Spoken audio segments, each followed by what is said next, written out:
Hi everyone, ఎలా ఉన్నారు?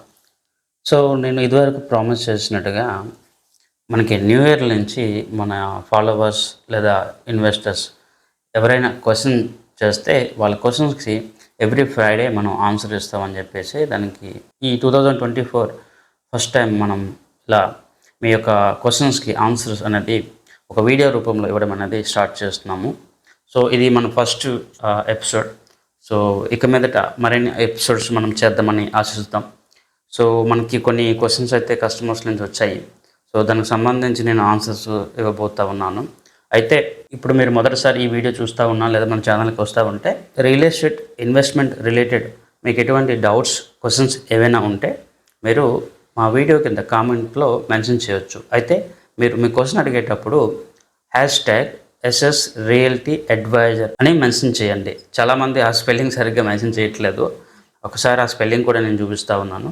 So దాని తగ్గట్టుగా చేయడం వల్ల మనకి మీరు అడిగిన క్వశ్చన్ అనేది హైలైట్ అవుతూ ఉంది. సో దాని తగ్గట్టుగా నేను మీకు ఆన్సర్ అయితే ఇస్తాను. కొంతమంది స్పెల్లింగ్ మిస్టేక్ చేస్తూ ఉన్నారు. సో ప్లీజ్ దాన్ని చెక్ చేసుకోండి.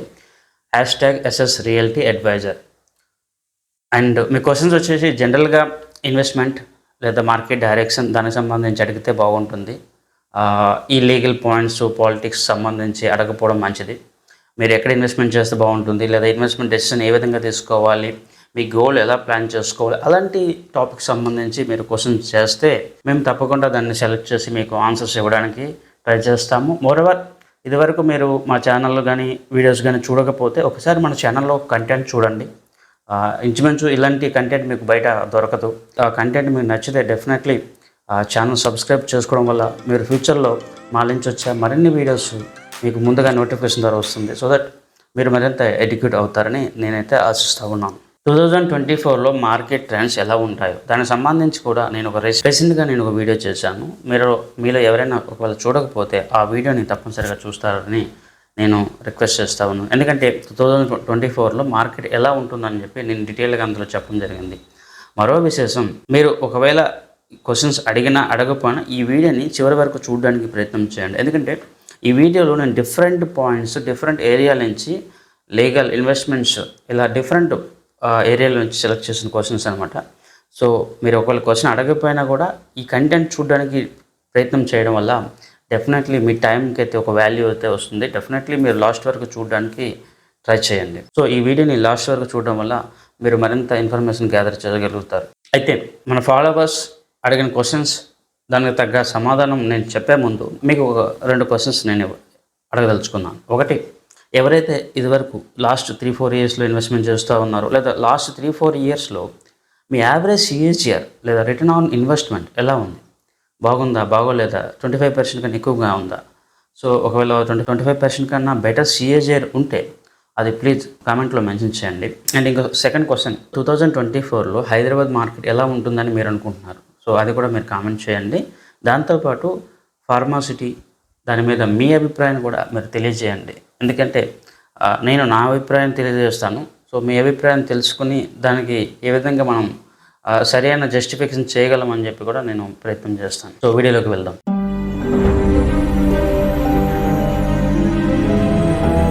ఈ క్లయింట్ ఆయన పేరు మెన్షన్ చేయలేదు. ఫార్మాసిటీ ఎక్కడ పడుతుంది? ఇది ఒక ఆల్మోస్ట్ 15 days ముందు అడిగినట్టుగా ఉన్నారు. ఐ థింక్ December 4th వీక్లో. ఇప్పుడు మనకి ఫార్మాసిటీ మళ్ళీ అక్కడే వస్తుందని చెప్పేసి లేకపోతే ఫార్మాసిటీ క్యాన్సిల్ చేయనట్టుగా రేవంత్ రెడ్డి చెప్తున్నట్టుగా మనకి న్యూస్ అయితే వస్తుంది. నేను ఈ పాయింట్ ఒకటి చెప్పదలుచుకున్నాను. మార్కెట్లో చాలామంది ఇతరుల గురించి నెగిటివ్గా మాట్లాడడం కరెక్ట్ కాదు, కానీ నేను చెప్తా ఉన్నా ప్రతి టాపిక్ని హైలైట్ చేస్తూ న్యూస్ను సర్క్యులేట్ చేస్తూ స్పెక్యులేషన్ చేస్తూ ఇలా ఉంటారు. మీరు ఒకవేళ గమనిస్తే నేను లాస్ట్ 1 month అంటే ఎప్పుడైతే రేవంత్ రెడ్డి వచ్చిన తర్వాత నేను అంత అగ్రెసివ్గా ఏదో ఒక ఐడియా ఇవ్వడం కానీ లేకపోతే ఇలా జరుగుతున్న జడ్జిమెంట్ అయితే ఇవ్వట్లేదు. ఎందుకంటే నాకు తెలుసు ఇక్కడ గవర్నమెంట్లో డెసిషన్స్ ఎలా ఉంటాయి, దాని తర్వాత ఎలాంటి మార్పులు వస్తాయి అన్నీ నాకు ఒక ఐడియా ఉంది. కాబట్టి ఇప్పుడు అందరూ ఫార్మసిటీ క్యాన్సిల్ అయిపోతే చాలామంది దాని గురించి వరి అయిపోవడం అని చేశారు. కానీ నాకు తెలుసు ఆల్టర్నేటివ్గా అది జరగని పని అనేది నాకు కొంత ఐడియా ఉంది. కాబట్టి నేను దానికి సంబంధించి ఎటువంటి కామెంట్ ముందుగా చేయలేదు. నాకు చాలామంది ఇన్వెస్టర్స్ అడిగారు. ఒక విషయం ఏంటంటే ఇదివరకు నేను ఎప్పుడు కూడా ఫార్మాసిటీ డీప్ ఏరియాకి ఎప్పుడు కూడా రికమెండ్ చేయలేదు. ఫార్మాసిటీ క్యాన్సిల్ చేసిన తర్వాత కూడా నేను దాని గురించి నెగిటివ్గా కానీ లేకపోతే చూడండి మనం చెప్పలేదు అది పడిపోయిందని చెప్పి నెగిటివ్ కామెంట్ కూడా నేను చేయలేదు. రీసెంట్గా 2024 మనం ఒక వీడియో చేశాము. ఆ వీడియోలో నేను ఒక క్లారిఫికేషన్ ఇచ్చాను. ఏంటంటే ఫార్మాసిటీ సంబంధించి ఇన్వెస్టర్స్ నో యాక్షన్ జోన్లో ఉండండి, అంటే బై చేయొద్దు, సెల్ చేయొద్దు. అయితే అనూహ్యంగా మనకి జనవరి 1లోనే సీఎం రేవంత్ రెడ్డి ఫార్మాసిటీని స్క్రాప్ చేయట్లేదు, లేదంటే అది అక్కడే ఉండొచ్చు అని చెప్పి ఒక కామెంట్ అయితే చేయడం జరిగింది. సో ఇలాంటి అనాలిసిస్ అనేది చాలా ఇంపార్టెంట్ అనమాట. మార్కెట్లో మనం ప్రతిదాన్ని నెగిటివ్గా తీసుకోవడం లేదా అగ్రెసివ్గా తీసుకోవడం అనేది అంత కరెక్ట్ కాదనమాట.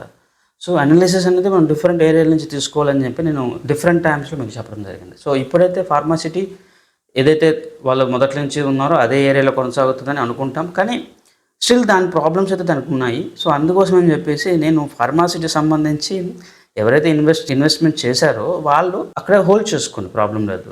కానీ కొత్తగా ఎవరైతే ఇన్వెస్ట్మెంట్ చేయాలనుకుంటున్నారో బెటర్ ఆ ఏరియా కాకుండా ఇంకా ఆల్టర్నేటివ్ ఏరియాస్ చూసుకుని అక్కడ ఇన్వెస్ట్మెంట్ చేసుకోండి. సో అది నేనైతే చెప్పగలను. నెక్స్ట్ క్వశ్చన్ వచ్చేసి సోమాసి సీతారామరావు గారు అడుగుతున్నారు, సాహితీ ఇన్ఫోటెక్ బాధితులకు మీ సలహా ఏంటి? వెల్, మీ అందరికీ తెలిసిందే ఇది కోర్టులో ఉన్న case. So as per law case అనేది కోర్టులో ఉండేటప్పుడు దాని మీద ఎటువంటి జడ్జ్మెంట్స్ కానీ అనాలిసిస్ లాంటివి ఇవ్వడం కరెక్ట్ కాదు, కంటెంప్ట్ ఆఫ్ కోర్ట్ కింద వస్తుంది. సో నేనైతే నేరుగా ఎటువంటి కామెంట్ చేయలేను. కానీ దీనికి ప్యారలల్గా లేదా గతంలో జరిగిన కొన్ని కేసెస్ లేకపోతే రెగ్యులర్గా మార్కెట్లో జరుగుతున్న ప్రాక్టీస్ నేను చెప్తాను. జనరల్గా మీకు ఐడియా ఉంటే మనకి ఆంధ్రాలో Agri Gold scam, Abhaya Gold scam, India మొత్తం మీద సహారా స్కామ్, రీసెంట్గా హైదరాబాద్లో Heera Gold scam and number of real estate కంపెనీస్లో కూడా ఫ్రాడ్స్. ఇందులో ఏ ఒక్క కేసులో కూడా ఈరోజు వరకు జడ్జిమెంటు రాలేదు. ఒకవేళ ఏదైనా కంపెన్సేషన్ లాంటిది ఇచ్చినా కూడా అది 5-10%, 90%, 100% కంపెన్సేషన్ ఎక్కడ జరగలేదు. అగ్రి గోల్డ్ ల్యాండ్ స్కామ్లో కూడా 10,000 రూపాయలు కొంతమందికి ఇచ్చారు, అది కూడా అందరికీ ఇవ్వలేదు. ఈరోజు వరకు జస్టిఫికేషన్ జరగట్లేదు. సహారా స్కామ్, సుబ్రత్ రాయ్ ఈరోజు చనిపోయిండు, అయినా కూడా ఈరోజు ఇన్వెస్టర్స్కి డబ్బులు ఇవ్వలేదు. ఇంకో విషయం నేను రిపీటెడ్గా చెప్తాను. సహారా స్కామ్లో మనకి ఈ కేసు పుట్టపై 10 years అయింది. ఆ రోజు మార్కెట్ వాల్యూలోనే అది 1,00,000 కోట్ల వాల్యూ అనమాట. మరి ఇప్పుడు 10 సంవత్సరాలు అయిన తర్వాత దాని వాల్యూ ఇంకెక్కడ ఉంటుంది? మరి అలాంటప్పుడు అట్లీస్ట్ ఇన్వెస్టర్స్కి ఇవ్వడానికి ఈజీగా ఉంటుంది కదా, మరి ఎందుకు గవర్నమెంట్ ఇవ్వట్లేదు? సో ఇలాంటి కేసెస్లో మీకు ఎప్పుడు కూడా జడ్జిమెంట్ ఇన్వెస్టర్స్కి ఫేవర్గా ఉండవు అని నేనైతే చెప్తాను. ఇక్కడే కాదు, మనకి బెంగళూరులో, బొంబాయిలో ఎక్కడైనా కూడా ఇలాంటి ఫ్రాడ్స్, ఫినాన్షియల్ రిలేటెడ్ ఫ్రాడ్స్ అయితే మీకు రికవరీ అనేది అంత ఈజీ కాదు.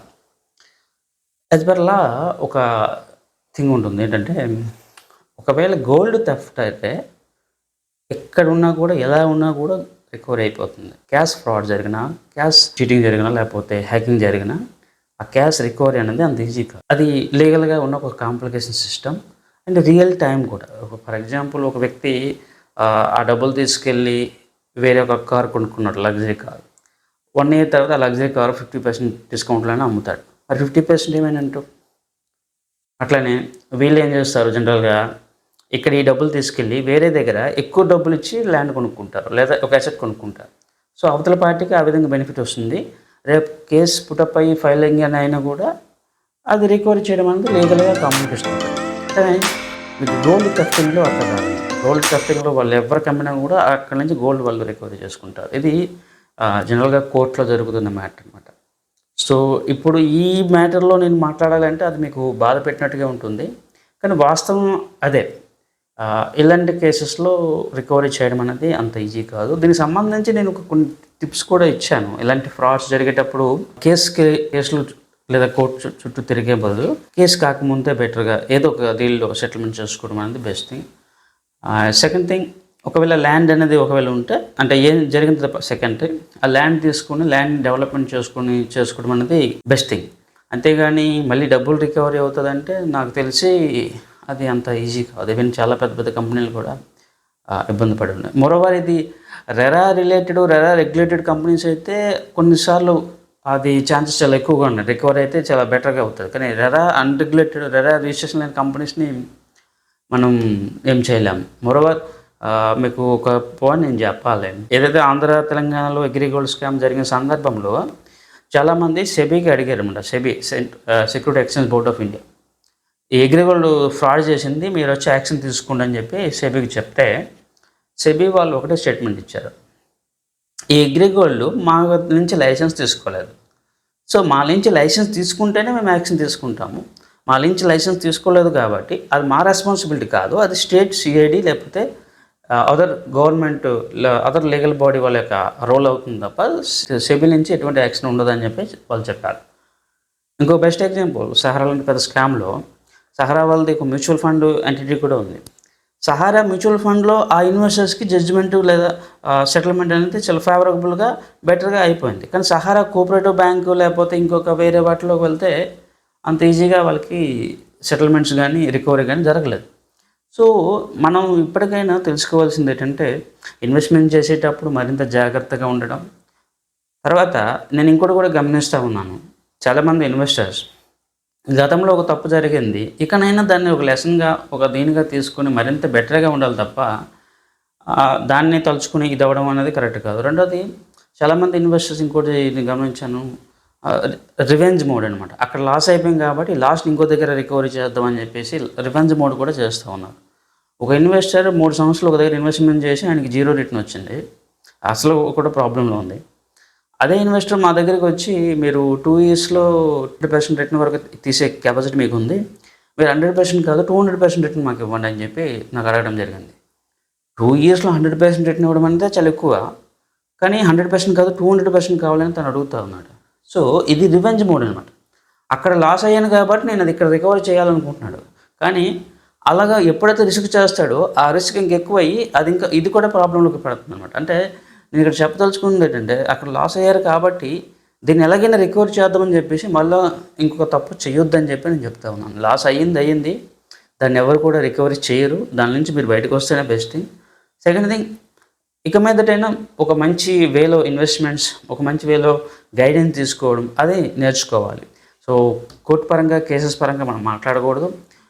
నాకున్న నాలెడ్జ్ పరంగా లేదా మార్కెట్ ఉన్న ఇన్ఫర్మేషన్ పరంగా చూసుకుంటే ఇలాంటి వాటిలో జడ్జిమెంట్స్ కానీ రికవరీ కానీ సెటిల్మెంట్స్ కానీ అంత ఈజీ కాదు.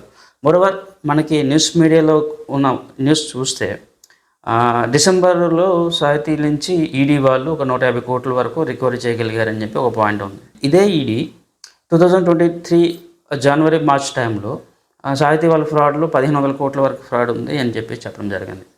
ఇంకొక పాయింట్ ఏంటంటే 2022-2021 మార్కెట్ టాక్ ఏంటంటే సాహితీ యొక్క స్కామ్ 6000 కోట్ల పైనే ఉంటుందని చెప్పి. సో 6000 కోట్లు అన్నారు, తర్వాత ఈడీ వాళ్ళు వచ్చి 1500 కోట్ల స్కామ్ అని చెప్పారు. ఈరోజు చూస్తే డిసెంబర్లో ఓన్లీ 150 CR మాత్రమే రికవర్ అయింది. మరి మిగతా అమౌంట్ ఏమైంది? సో ఈ 150 CR అనేది ఇంతమంది ఇన్వెస్టర్స్కి ఎట్లా వాళ్ళు సెటిల్మెంట్ చేస్తారు? సో నేను చెప్తున్నట్టుగా ఇలాంటి వాటిల్లో రికవరీ సెటిల్మెంట్ అనేది అంత ఈజీ ప్రాసెస్ కాదు. సో అగైన్ నేను చెప్తా ఉన్నాను, ఇది కోర్టులో ఉంది కాబట్టి మనం దీని గురించి నేరుగా కామెంట్ చేయలేము. సో ఇలాంటి కేసెస్ మనం చూస్తాం కాబట్టి సో ఏదో మిరాకిల్ జరిగిపోతుంది, ఏవో అయిపోతాయని ఆశ అయితే పెట్టుకోకండి. నేనైతే ఓపెన్గా మాట్లాడతాను. ఈవెన్ మరోవర్ నేను ఒకటి గమనిస్తూ ఉన్నాను, ఇప్పుడైతే కొత్తగా కాంగ్రెస్ గవర్నమెంట్ వచ్చింది, ఈవెన్ రేవంత్ రెడ్డి ఈ రోజు వరకు కూడా రెరా సంబంధించి ఎటువంటి స్టేట్మెంట్, రెరా మేనేజ్మెంట్ లేకపోతే చైర్మన్ సంబంధించి ఎటువంటి యాక్షన్ కూడా తీసుకోలేదు. సో ఏ గవర్నమెంట్ అయినా సిస్టమ్స్ ఇలానే ఉంటాయి. సో సిస్టంలో ఏది బెటర్గా ఉందో మనం తీసుకుని వెళ్ళాలి తప్ప ఇంకేదో జరిగిపోతుంది, వింతలు జరిగిపోతాయి, అద్భుతాలు జరిగిపోతాయి అని చెప్పి ఆశపడడం అనేది కరెక్ట్ కాదు. సో అదైతే నేను ఇతర ఫ్రీలాన్స్ ఫ్రాడ్ ఇలాంటి రియల్ ఎస్టేట్ కంపెనీస్లో ఇన్వెస్ట్మెంట్ చేసి ఫ్రాడ్ అయిన వాళ్ళు కోర్టులో చుట్టూ తిరుగుతున్న వాళ్ళకి నేను ఒకటే పాయింట్ చెప్తాను. నాకు చాలామంది అడుగుతూ ఉంటారు, కోర్టులో కేసు పెట్టాలనుకుంటామని చెప్పి కొంతమంది, ఆల్రెడీ కేసు పెట్టాము ఏమవుతుందని చెప్పి. సో ఇవన్నీ అన్నెసరీ నా కంట్రోల్లో కాని విషయం. As a analyst, as a adviser ఏం చేస్తే మీకు మంచి రిటర్న్ వస్తుంది నేను చెప్పగలను, కానీ ఆల్రెడీ ప్రాబ్లంకి వెళ్ళిపోయింది. సో దాన్ని మనం ఏం చేయలేము. It has to be taken care by the law and your lawyers only. Ramakrishna garu అడుగుతూ ఉన్నారు, what is your opinion on buying plot in HMD limits is better investment or buying agriculture land far from city which will give faster appreciation? Well Ramakrishna garu, ఇది ఎప్పుడు కూడా market trend బేస్డ్గానే ఉంటుంది. ఒకవేళ మీకు గుర్తుంటే 2018-19 టైంలో చాలామంది ల్యాండ్స్ అమ్మేసి ఫ్రీలాన్స్ అపార్ట్మెంట్స్లో ఫ్రీలాన్స్ కమర్షియల్ అనే ప్రాపర్టీలకు పరిగెట్టారు. 1920 ఆ తర్వాత మీకు ల్యాండ్స్ ఎప్పుడైతే కరోనా వచ్చిందో అగ్రెసివ్గా మీకు ర్యాలీ అనేది ల్యాండ్లో వచ్చింది. 2022-23 టైంలో ల్యాండ్లో ర్యాలీ అనేది తగ్గిందన్నమాట. సో ఇది ట్రెండ్ బేస్డ్గా ఉంటుంది. ఈ ప్రోడక్ట్ మంచిది, ఆ ప్రోడక్ట్ మంచిది కాదని మనం ఎప్పుడు కూడా చెప్పుకోవడానికి లేదు.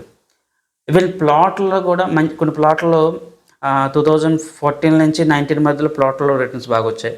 19 నుంచి ప్లాట్‌లో రిటర్న్స్ తగ్గాయనమాట. నేను చెప్పేదేంటంటే తీసుకున్న సందర్భము, తీసుకున్న ఏరియా, ఎంత టైం పీరియడ్ అది మీరు హోల్డ్ చేస్తున్నారు అనే పాయింట్ల మీద ఈ పాయింట్ అయితే డిపెండ్ అవుతుంది. మీరు అడిగిన క్వెషన్ అయితే డిపెండ్ అవుతుంది. సో నేను ఫైనల్‌గా చెప్పదలుచుకుంది ఒకటే. ల్యాండ్‌లో కొన్ని అడ్వాంటేజెస్, డిసడ్వాంటేజెస్ ఉన్నాయి. ప్లాట్‌లో కొన్ని అడ్వాంటేజెస్, డిసడ్వాంటేజెస్ ఉన్నాయి. మీ బడ్జెట్ అండ్ మీ గోల్ వాటి మీద ఒక అవగాహన చేసుకొని ఎన్నాళ్ళు మీరు వెయిట్ చేయాలనుకుంటున్నారో దాన్ని బేస్డ్‌గా మీరు ఇన్వెస్ట్‌మెంట్ తీసుకోవడం అనేది బెటర్. అండ్ మోరోవర్ ల్యాండ్ అనేటప్పుడు సెక్యూరిటీ వైజ్‌గా మీకు కబ్జా విషయంలో కానీ ఇలాంటి విషయంలో చాలా ఎక్కువగా ప్రాబ్లమ్స్ ఉంటాయి. హెచ్ఎండి ప్లాట్ అయితే పెద్దగా ప్రాబ్లం ఉండదు. అది మెయిన్ లీగల్‌గా సపోర్టివ్ థింగ్ అనమాట. రిటర్న్ పరంగా చూసుకుంటే ల్యాండ్ మంచి రిటర్న్ ఎప్పుడు ఇస్తూ ఉంటుంది. బట్ స్టిల్ దానికి కూడా నేను ఇదివరకు చెప్పినట్టుగా it depends upon trend of the market. కొన్నిసార్లు మార్కెట్ ట్రెండ్స్ ప్లాట్ లేదా మిగతా ప్రోడక్ట్లు బాగా సపోర్ట్ ఇస్తుంది. ఓపెన్ ల్యాండ్కి తక్కువ సపోర్ట్ వస్తుంది. మీకు ఇదివరకు మార్కెట్లో ఉన్న వాళ్ళకి బాగా తెలుసు. ఒకప్పుడు ల్యాండ్ అంటే గ్రోత్ ఉండేది కాదు. రీసేల్ కూడా చాలా ఎక్కువ ప్రాబ్లం ఉండేది. ప్లాట్ కానీ అపార్ట్మెంట్ అయితే కొద్దిగా సేల్ ఫాస్ట్గా ఉండేది. సో ఇవన్నీ మనం కన్సిడర్ చేసుకొని డెసిషన్ తీసుకోవాలి. ఒకవేళ ఎక్కువ సమయం మీరు వెయిట్ చేయగలిగే ఇంట్రెస్ట్ ఉంటే దాని బేస్డ్గా మీరు డెసిషన్ అనేది ల్యాండా లేకపోతే ప్లాట్ అనేది డెసిషన్ తీసుకోండి. నా వరకు నేను సింపుల్గా చెప్పాలంటే 5 years ఉంటామంటే ప్లాటు, 10 years ఉంటామంటే ల్యాండ్. అయితే ల్యాండ్లో నేను ఇదివరకు చెప్పినట్టుగా ఈ కబ్జా కానీ లేకపోతే ఇతర టెక్నికల్ ప్రాబ్లమ్స్ ఎక్కువగా వస్తాయి. సో అవి రాకుండా మీరు ఒక మంచి ఏరియాలో తీసుకొని దాన్ని మీరు కంట్రోల్గా పెట్టుకుంటామంటే అది బెస్ట్ థింగ్. ఇక్కడ నేను ప్రాక్టికల్ పాయింట్ కూడా నేను చెప్తాను. నేను రీసెంట్ టైంలో కొల్లూరు, మోకిల, నానక్రమ్గూడ లాంటి ఏరియాలో ఒక సర్వే చేశాను. ఆల్మోస్ట్ 10 people నేను కలిస్తే అందులో 4-5 వాళ్ళ యొక్క ప్రాపర్టీస్ లీగల్ ప్రాబ్లమ్స్లోనే ఉన్నాయి. వాళ్ళ ఫ్యామిలీ మెంబర్స్ వాళ్ళందరితో డిస్ప్యూట్స్ ఇలాంటి ఇష్యూస్ చాలా ఉన్నాయి. తర్వాత కొల్లూరు ఔటర్ రింగ్ రోడ్ పక్కనే ఒక ల్యాండ్ ఉంది. సో అది కూడా ఇలాంటి డిస్ప్యూట్స్తోనే ఉందన్నమాట. సో ల్యాండ్లో డిస్ప్యూట్స్ అనేది చాలా ఎక్కువగా ఉంటుంది.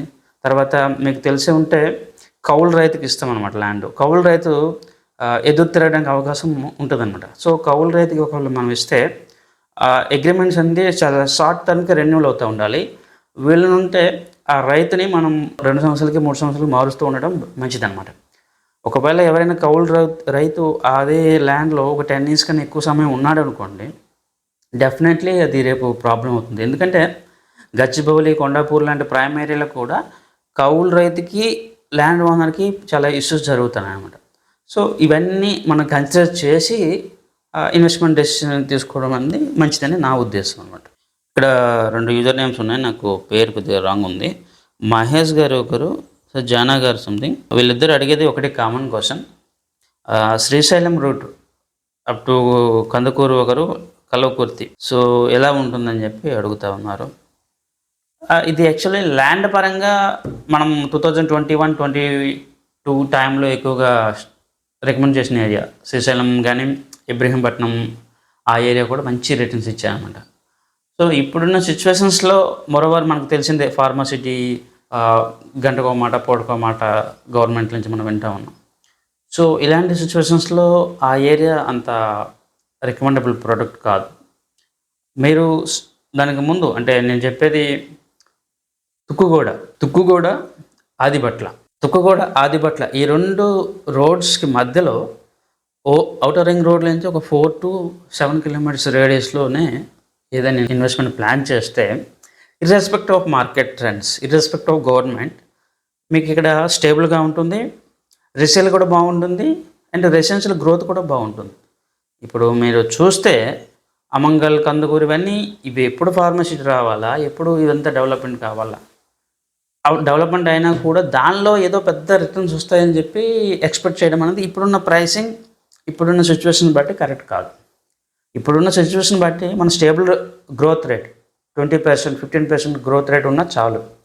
సో అలా అంటే మీకు తుక్కుగూడ అనేది best investment and Adibatla, Tukkuguda మధ్య ఏరియాలో అయితే బెటర్గా ఉంటుందని నా ఉద్దేశం అనమాట, నా సలహా కూడా. లతీఫ్ ఖాన్ గారు అడుగుతూ ఉన్నారు, tell me about Chevella, is it good or not? Chevella 2019-20 టైంలోనే మనం రికమెండ్ చేసాము. 2019లో మనం ల్యాండ్ రికమెండ్ చేసాము. 21-22 టైంకి వచ్చినప్పటికి ప్లాట్ రికమెండ్ చేసాము. 23 టైంకి వచ్చి విల్లా రికమెండ్ చేసినాం. సో ఇక్కడ నేను ఇదివరకు రిపీటెడ్గా చెప్తున్నట్టుగా ట్రెండ్ అనేది మారిపోతూ ఉంటుంది. ఎవ్రీ 1 year 2 yearsకి ఒక ఏరియాలో ఒక ప్రోడక్ట్ మంచి రేట్ని ఇస్తే నెక్స్ట్ ఇయర్ ఇంకొక ఏరియాలో మంచి రేట్ని వస్తుంది. లేకపోతే ఒక టైం ఈ ప్రోడక్ట్ మంచి రేట్ని ఇస్తే నెక్స్ట్ టైం ఇంకో ప్రోడక్ట్ మంచి రేట్ని ఇస్తుంది. ఈ ట్రెండ్ అనేది అర్థం చేసుకోవాలి.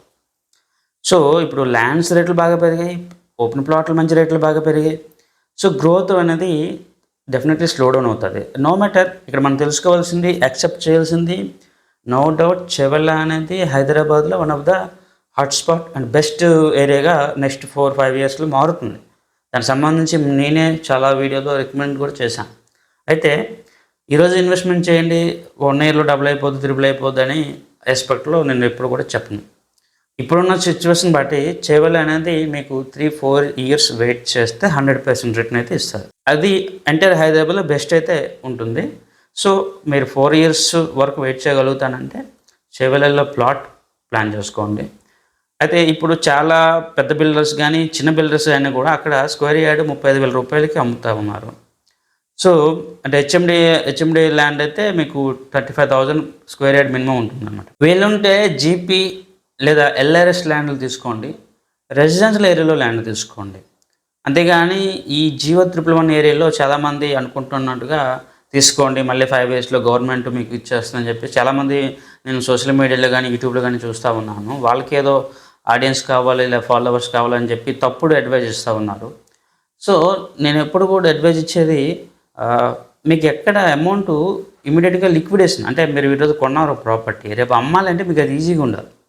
హెచ్ఎండి ప్లాట్ అయినా ఎల్ఆర్ఎస్ లేకపోతే జీపీ ప్లాట్ అయినా మీరు ఈజీగా అమ్ముకోగలరు. జియో 111 ఏరియాలో ఉన్న ల్యాండ్ అమ్ముకోవాలంటే అది ఈజీ కాదనమాట. సో ఇన్వెస్ట్మెంట్ చేసేటప్పుడు మనం ఇది కూడా ఆలోచన చేయాలి. ఇన్వెస్ట్మెంట్ చేసిన తర్వాత మన ఇన్వెస్ట్మెంట్కి రిటర్న్ ఉండాలి, రీసేల్ కూడా ఉండాలి. సో అది మీరు గమనించి మీరు ఇన్వెస్ట్మెంట్ తీసుకోండి. అండ్ మోరోవర్ మీ బడ్జెట్ చెప్పలేదు, సో బడ్జెట్ బట్టి కూడా మనం డెసిషన్ తీసుకోవడం అనేది ఉంటుంది. అండ్ నేనైతే ఇలా మీకు రికమెండ్ చేస్తా ఉన్నాను. ప్రసాద్ గారు అడుగుతున్నారు, ప్లాట్ తీసుకోవాలంటే ఎలాంటి విషయాలు పరిశీలించాలి, రిజిస్ట్రేషన్ సందర్భంలో ఏ విషయాలు డాక్యుమెంటేషన్ సెల్లర్ని తీసుకోవాలి, బయ్యర్గా మనం ఎలాంటి డాక్యుమెంట్ సెట్ తీసుకోవాలి, పూర్తి వీడియో చేయగలరు? ఎస్, యాక్చువల్లీ టు ఫ్రాంక్ నేను ఈ రిజిస్ట్రేషన్ పాయింట్లో లేకపోతే ఈ డాక్యుమెంట్ పాయింట్లో ప్రో కాదు, అంటే నాకు అంత ఎక్కువగా ప్రాక్టికల్ నాలెడ్జ్ లేదు. So I mean to analyse and advisory. Definitely మీరు అడిగారు కాబట్టి నేను దీనికి సంబంధించి ఒక వీడియో అయితే చేస్తాను. అండ్ మోరోవర్ మార్కెట్లో కొంతమంది హెచ్ఎండి ఎక్స్పర్ట్స్ కానీ లీగల్ ఎక్స్పర్ట్స్ కూడా ఉంటారు. సో వాళ్ళు చెప్తే అది బెటర్గా ఉంటుందని చెప్పి నా ఉద్దేశం. డెఫినెట్లీ దీనికి సంబంధించి మనం ఒక వీడియో అయితే మన ఛానల్లో చేస్తాము, త్వరలోనే అది మీకు అందుబాటులో ఉంటుందని ఆశిస్తాము. తర్వాత యాదగిరి గారు అడుగుతున్నారు, what is takes on west? Maybe ఆ క్వశ్చన్ నాకు క్లారిటీ లేదు. మేబీ ఆయన వెస్ట్ హైదరాబాద్ ఎలా ఉంటుందని అడుగుతూ ఉండొచ్చు. సో ఇప్పుడున్న మార్కెట్ డైనమిక్స్ బట్టి వెస్ట్ హైదరాబాద్లో అగ్రెసివ్గా మీకు గ్రోత్ కానీ రిటర్న్ కానీ అస్సలే ఉండదు. ఎస్పెషలీ వెస్ట్ అనేది మీకు ఇదివరకు ఐడియా ఉంటే బాగా పీక్ వచ్చింది. సో ఏదైనా కూడా అవుట్స్కర్ట్స్, అవుటర్ రింగ్ రోడ్ బయట ఆలోచన చేయండి. With in outer ring road, west ఇలాంటి ఏరియాలో మీకు గ్రోత్ రేట్ అనేది తక్కువగా ఉంటుంది. నేను ఇదివరకు కొన్ని వీడియోలో చేశాను. అవుటర్ రింగ్ రోడ్, RRR మధ్యలో ఏదైనా ప్లాన్ చేయండి. RRR దగ్గర కానీ RRR బయట కానీ ప్లాన్ చేయొద్దు. అవుటర్ రింగ్ రోడ్ లోపు ప్లాన్ చేయొద్దు. Outer ring road, RRR mostly outer ring road నుంచి 5-10 kilometers రేడియస్లోనే ప్లాన్ చేయండి. ఎందుకంటే మీకు రానున్న రోజుల్లో శాటిలైట్ టౌన్స్ కానీ గేటెడ్ కమ్యూనిటీస్ కానీ ఎక్కువగా ఈ రేంజ్లోనే అవుతాయి అన్నమాట. సో ఇర్రెస్పెక్ట్ ఆఫ్ మార్కెట్ డైనమిక్స్, కంపెనీలు లేకపోతే ఇంకేదో పక్కన పెట్టండి, ఎప్పుడైతే మీకు అక్కడ పాపులేషన్ గ్రోత్ జరుగుతుందో ఆటోమేటిక్గా ల్యాండ్ వాల్యూ పెరుగుతుంది. సో అవుటర్ రింగ్ రోడ్కి 5 kilometers 10 kilometers రేడియస్లో మీరు ఇన్వెస్ట్మెంట్ చేస్తే డెఫినెట్లీ అవి రెసిడెన్షియల్ ఏరియాగా గ్రోత్ అవుతాయి అనమాట. సో అలాంటి ఏరియాలో మీకు ఇప్పుడు 20,000-30,000 రూపాయలు స్క్వేర్ యార్డ్ ఉంటే 4-5 yearsలో అది 1 lakh కూడా అవ్వడానికి అవసరం ఉంటుంది. కానీ మళ్ళీ మీరు కోకాపేటలో మళ్ళీ ఇన్వెస్ట్మెంట్ చేసినా లేకపోతే కొండాపూర్లో ఇన్వెస్ట్మెంట్ చేసినా కూడా అది హార్డ్లీ మీకు 50%-30% ఈల్డ్ ఇస్తుంది తప్ప 100% ఈల్డ్ అయితే ఇవ్వదన్నమాట. సో ఇప్పుడున్న మార్కెట్ డైనమిక్స్ బట్టి మీరు అవుట్స్కర్ట్స్లోనే ప్లాన్ చేయండి. మోస్ట్లీ ఔటర్ రింగ్ రోడ్ బయటే ఇన్వెస్ట్మెంట్ ప్లాన్ చేయాలి. సో మన ఫాలోవర్స్ అడిగిన అన్ని క్వశ్చన్స్కి మనం సమాధానం చెప్పామన్నాం. ఆ సమాధానం మీకు సాటిస్ఫై అవుతాయి, లేదంటే మీకు సపోర్ట్ చేస్తాయని అనుకుంటాను. ఇక మీదట ఇంకెవరికైనా కూడా క్వశ్చన్స్ లేదా డౌట్స్ ఉంటే మీరు కామెంట్ సెక్షన్లో మెన్షన్ చేయండి. అండ్ ఈ వీడియో ఒకవేళ మీకు నచ్చితే లైక్ చేయండి. ఈ వీడియోలో content me friends and family మెంబర్స్కి కానీ ఇంకెవరికైనా సపోర్ట్ చేస్తుందని మీకు అనిపిస్తే డెఫినెట్లీ ఈ వీడియోకి లింక్ని వాళ్ళకి షేర్ చేసి ఇన్వెస్ట్మెంట్స్, రియల్ ఎస్టేట్ పట్ల మరింత అవగాహన కలిగేటట్టుగా సపోర్ట్ చేయండి. నేను మీ సత్య సంతోష్, సత్యమేవ జయతే.